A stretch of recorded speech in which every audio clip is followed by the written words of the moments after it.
This illegal plant can power your truck, your generator, and your farm, and here's why they buried it. There is a plant growing right now in Lancaster County, Pennsylvania, that can fuel your diesel truck, your gasoline generator, your farm tractor, and your lawnmower.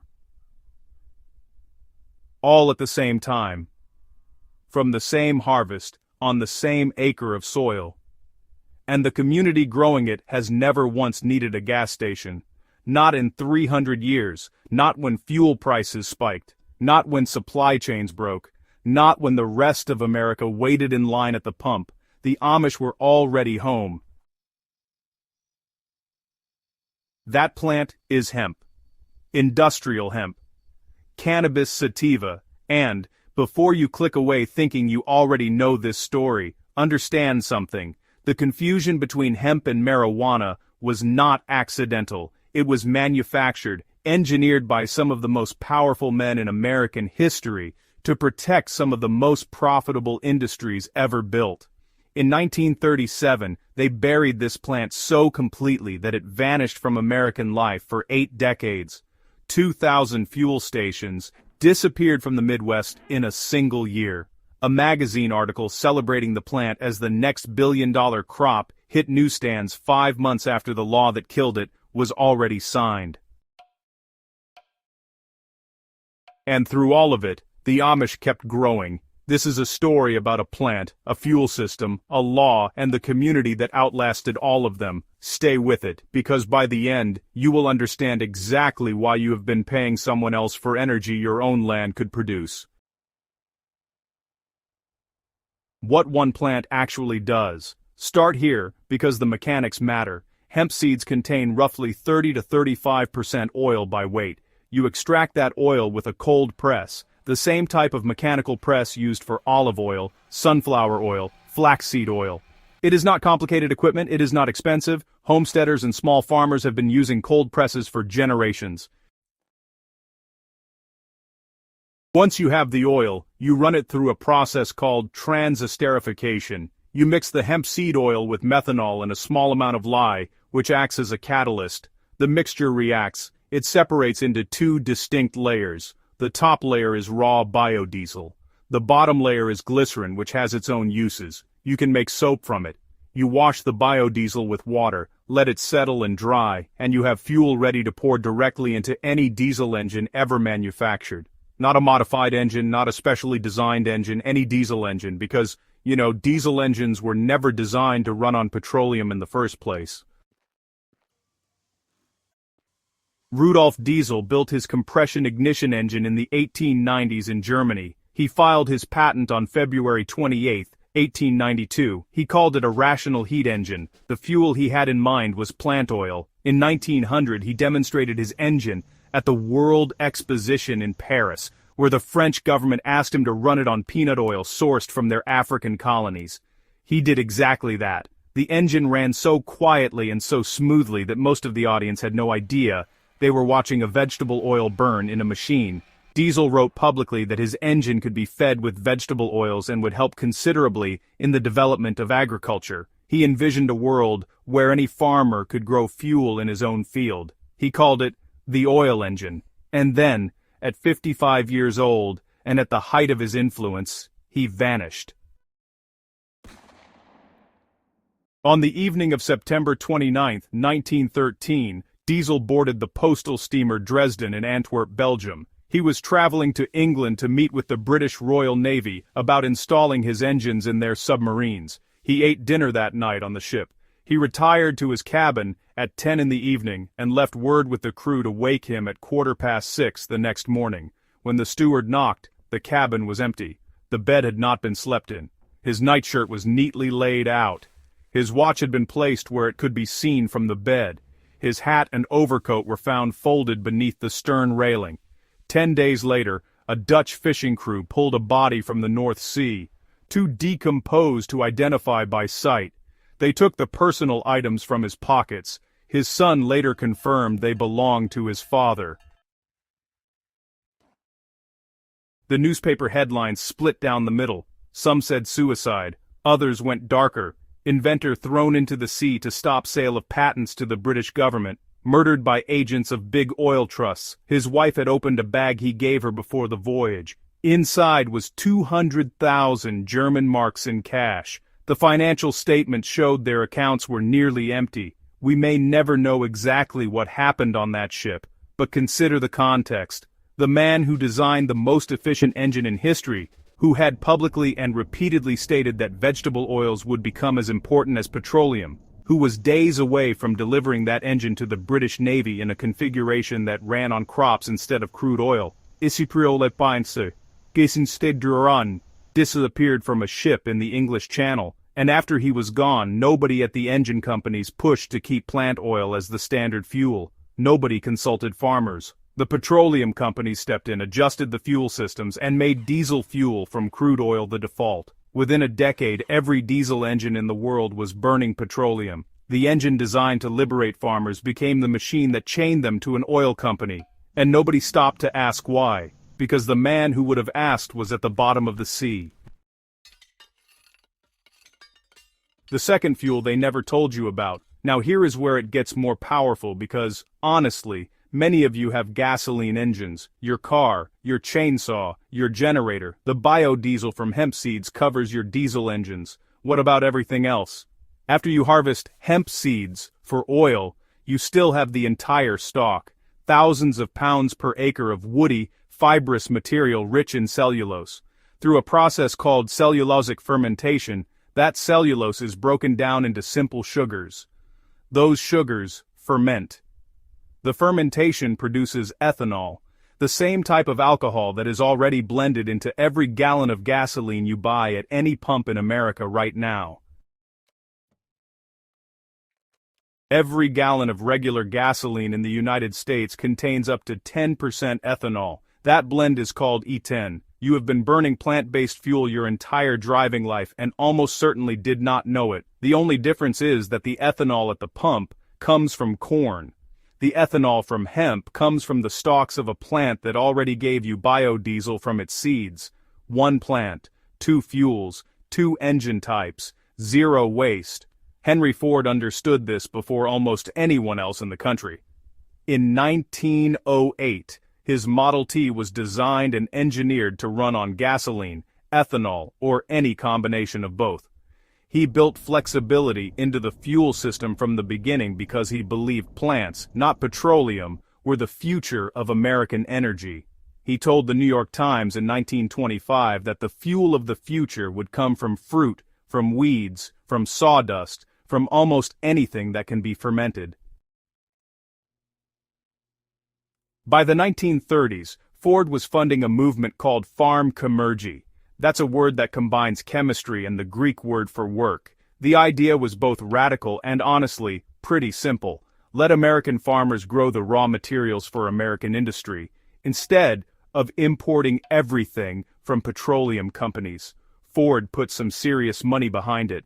At his Iron Mountain facility in Michigan, he operated a biomass conversion plant that processed hemp and other crops into methanol, charcoal fuel, tar, pitch, and ethyl acetate, all fundamental ingredients for modern industry, and all from plants that grew in just a single season. In August of 1941, Ford unveiled a prototype vehicle with body panels made from hemp, soy, wheat straw, and flax, all bound together with resin. Popular mechanics ran it. The New York Times reported on it. The panels were lighter than fiberglass. Ford even demonstrated their strength on camera by swinging an axe into the trunk lid. The axe bounced back. The panel did not dent. The car was designed to run on hemp ethanol.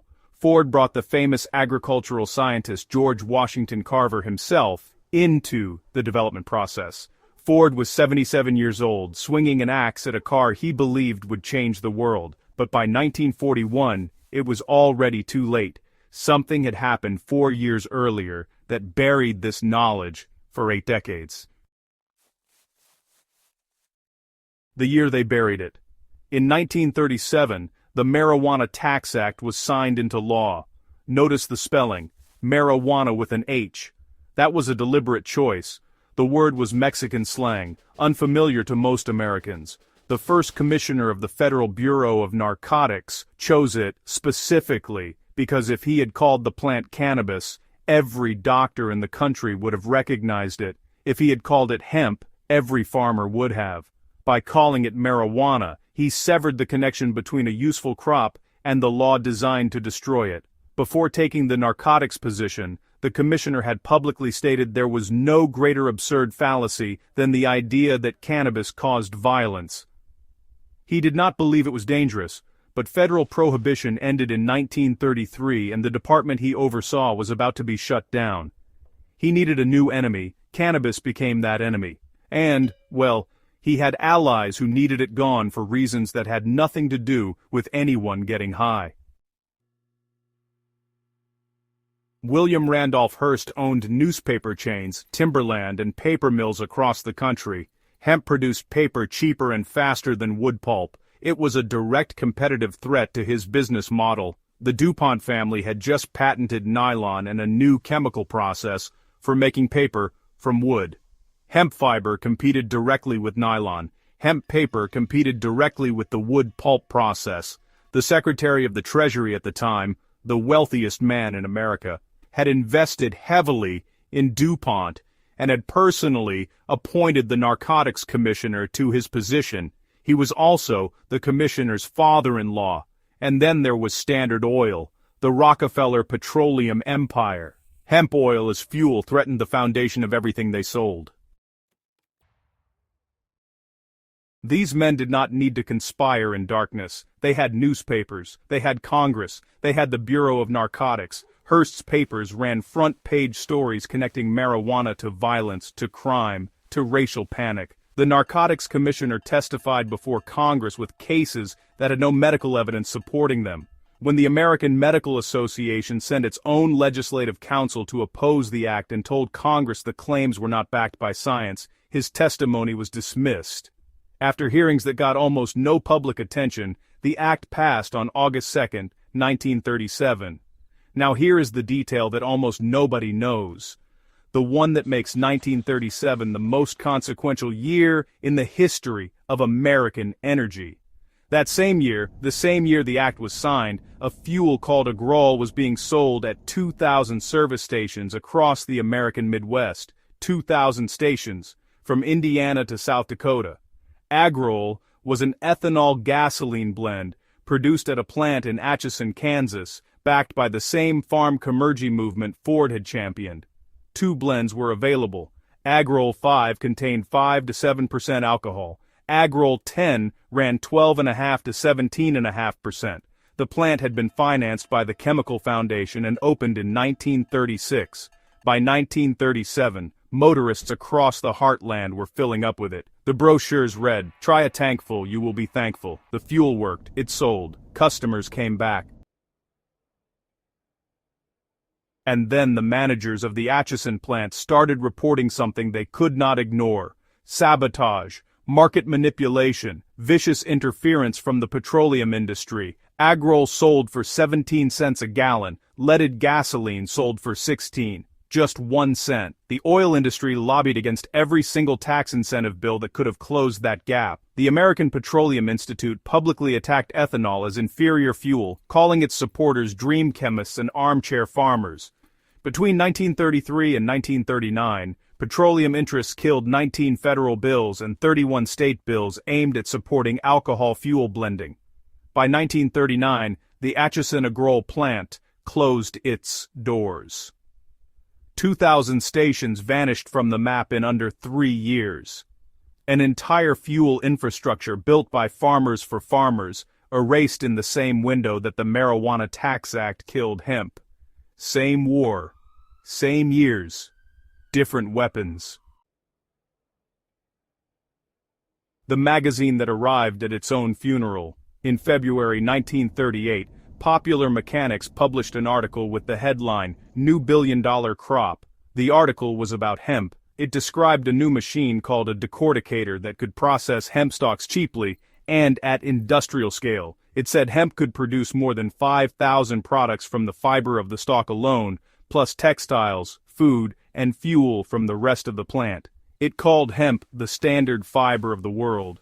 Here is what makes that document devastating. The article was published 5 months after the Marijuana Tax Act had already gone into effect.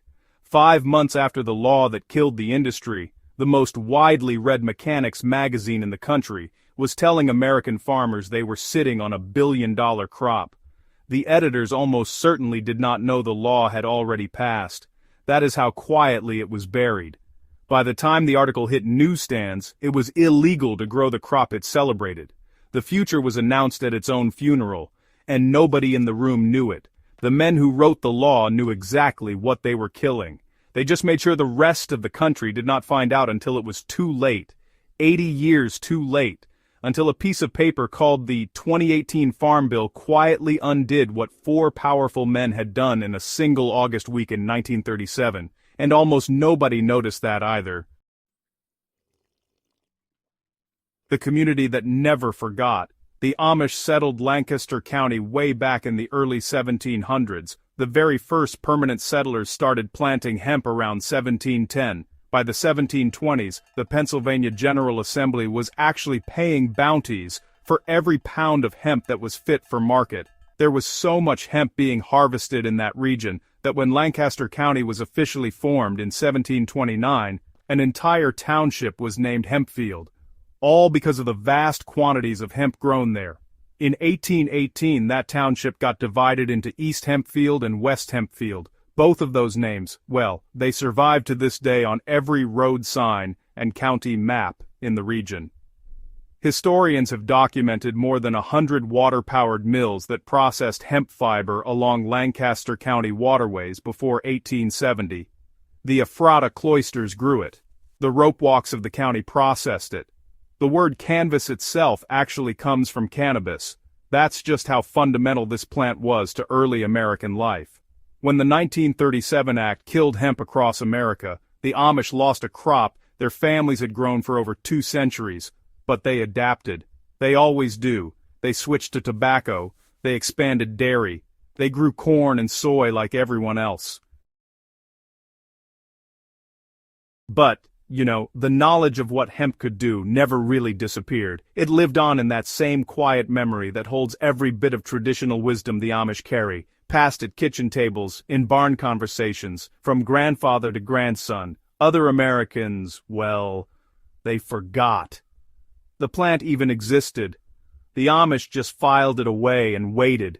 They're patient people. They have outlasted every trend, every fad, and every government program that told them to change. So, when the 2018 Farm Bill made hemp federally legal again, the Amish in Lancaster moved before most of the country had even finished reading the news. One young Amish farmer from Bart Township started with just 1 pound of hemp flower and a handful of local buyers working right out of his basement. Within 4 years, he had contracts with Amish growers across the entire county. By 2023, his operation had moved 50,000 pounds of hemp product. He works with farmers who use no pesticides, no synthetic fertilizer. They harvest much of the crop by hand, using horse-drawn equipment. They don't need electricity to process it. And the quality? It commands premium prices from buyers in California and the Midwest. The Amish didn't need a government program or a university pilot study to tell them what this plant could do. They already knew. They had known for 300 years. The number the oil industry does not want you to know. Back in 2010, researchers at the University of Connecticut ran a pretty rigorous laboratory study of hemp seed oil as a biodiesel feedstock. Professor Richard Parnas and his team ran virgin hemp seed oil through standard transesterification in their biofuels lab. The conversion rate was 97%, not 90, not 93, 97% of the hemp oil converted cleanly to biodiesel. It passed every American and European biodiesel quality standard, and honestly, it showed something nobody in the lab expected: superior cold weather performance. Hemp biodiesel could be used at lower temperatures than any other biodiesel on the market at that time. The professor told reporters directly that if someone is already growing hemp, they might be able to produce enough fuel from the seeds alone to power their whole farm. 1 crop, 1 press, 1 reactor. Total energy independence from a single harvest. That number, 97%, is the number the oil industry definitely does not want printed anywhere you might find it, because it means the conversion is not approximate. It is not experimental. It's not just a theoretical possibility, it's a proven, laboratory-verified, standards-compliant fuel production process available to anyone with a cold press, a reactor vessel, and an acre of land. What you can do right now. Now here is the part that matters most, because this is the prepper's survival blueprint. You are not here for history alone, you are here for what you can actually do. So let's get specific. You do not need 40 acres. You do not need a barn.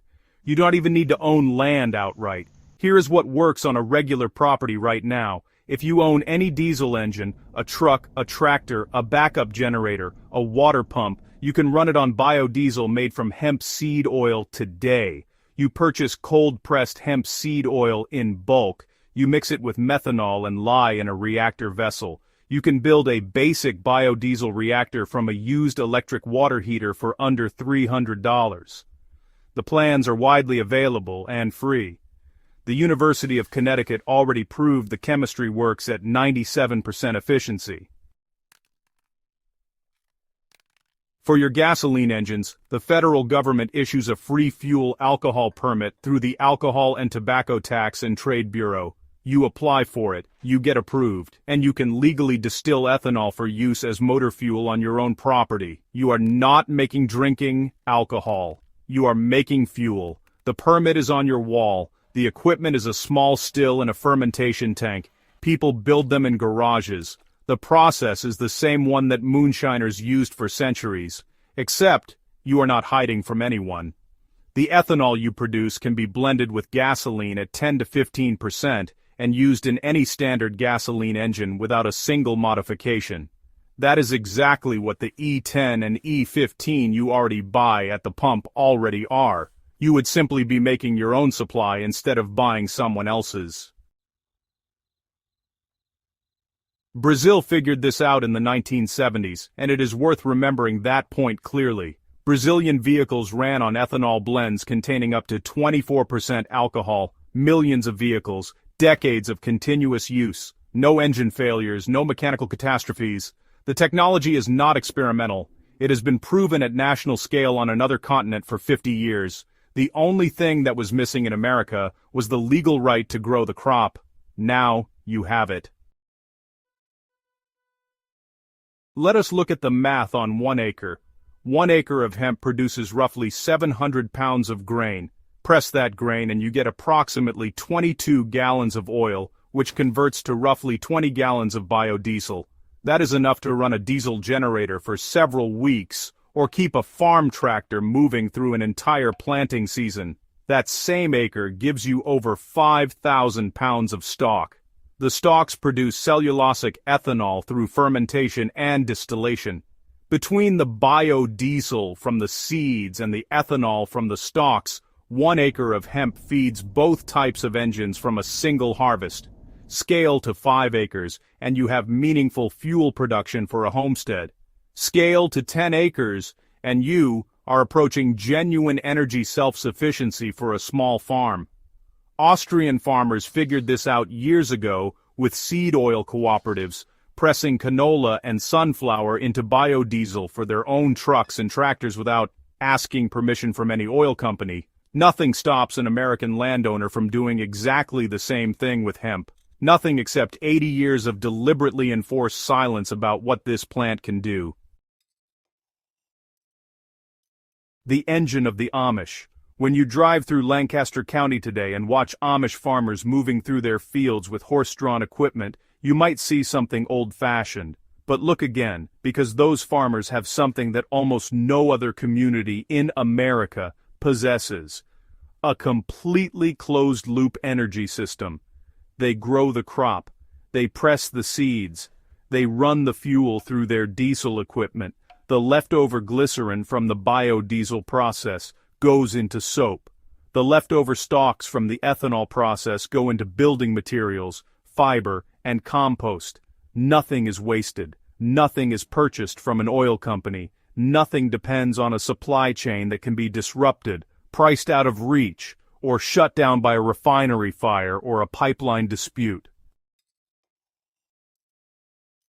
They do not do this because they are Luddites. They do this because it works. It worked in 1720. It worked in 1937. It works today. And it will work tomorrow regardless of what happens to the price at the pump. The diesel engine was designed for plant oil. It ran on peanut oil at the 1900 World's Fair. The man who built it said so clearly, publicly, repeatedly. He believed his engine would help free farmers from dependence on large industrial suppliers. He was right. He just did not live long enough to see it happen. Ford said in 1925 that there is enough alcohol in 1 year's yield of an acre of potatoes to drive the machinery necessary to cultivate the fields for 100 years. He was talking about energy abundance, not energy scarcity. He was talking about a world where fuel was something you grew, not something you bought. That world existed. It was destroyed deliberately, and it is available again now. What this means for you. Here is the honest assessment, because this channel is about practical preparation, not fantasy. Growing hemp and converting it to fuel requires land, time, equipment, and patience. It is not an overnight solution. You will not replace your gas station in a weekend. But here is what it does offer, and what makes it genuinely valuable to anyone serious about energy independence. It is legal. The 2018 Farm Bill made it federally legal to grow, process, transport, and sell industrial hemp anywhere in the United States. It is as legal as growing corn. It is scalable. You can start with a quarter acre, a cold press, and a small reactor. You can build from there based on what you learn and what you need. It is proven. The University of Connecticut's 97% conversion rate is not a theoretical model. It is a laboratory result using standard equipment and standard chemistry. It is dual fuel. One crop produces fuel for both your diesel engines and your gasoline engines. No other single crop does this. And it is resilient. In a world where fuel supply chains are fragile, where prices are volatile, where grid dependence creates vulnerability, a closed-loop fuel system on your own land is one of the most powerful preparations you can make. The Amish did not arrive at this by accident. They arrived at it through 300 years of practical wisdom, passed quietly through generations while the rest of America forgot. You were never supposed to know any of this. Not the 97%, not the 2,000 ag-roll stations, not the magazine article that arrived 5 months after the funeral, not the engine that was stolen from plant oil and handed to petroleum. You were supposed to keep driving to the gas station, keep watching the price climb every winter, and never ask who decided it had to be that way. The Amish asked that question 300 years ago, and they answered it with a seed. What comes next? Rudolf Diesel designed an engine for plant oil and disappeared from a ship before he could give it to the British Navy. Henry Ford built a car from hemp and ran it on hemp fuel and watched the law kill both. 2,000 ag-roll stations sold plant-based fuel to Midwest drivers and were systematically destroyed. A magazine told America about a $1 billion crop 5 months after the law had already buried it. And through 80 years of silence, one community kept growing. If you're the kind of person who believes that real, practical knowledge has been quietly pushed aside to protect someone else's profit, you already know what to do next.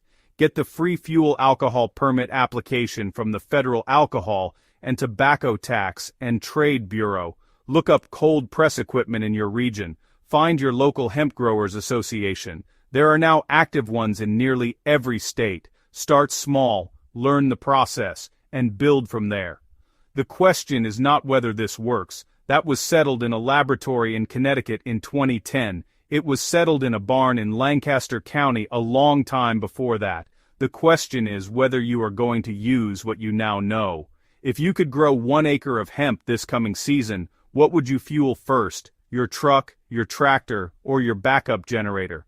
Drop it in the comments. Every answer gets read, and your answers shape what comes next on this channel. Hit subscribe, because in the next video, we are going to show you what the Amish build from the part of this plant that never gets burned. The industry it threatens is even bigger than oil. And you are gonna want to see it.